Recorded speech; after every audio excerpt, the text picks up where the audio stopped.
Under the Federal Fair Debt Collection Practices Act, there are a lot of prohibitions against certain types of behavior that the debt collectors cannot engage in. Making frequent phone calls.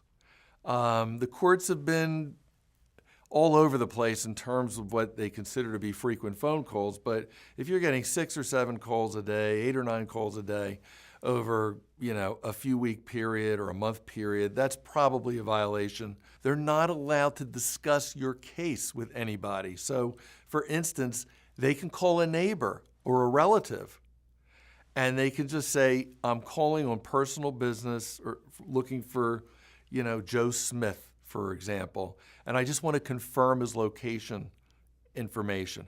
And that's really all they can say, and they can only do it once.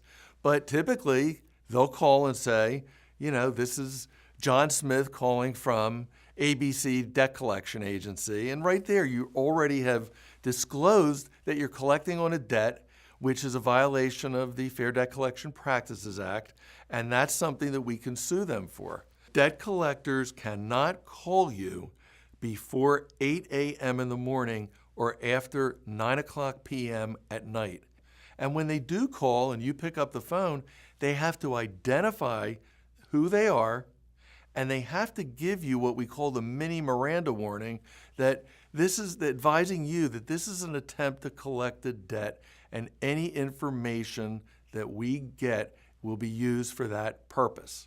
They can't send you any mailings with the name of the debt collector on the outside of the envelope, because it's a dead giveaway to your neighbors, to your postman, or anybody that sees it, that you're the subject of debt collection.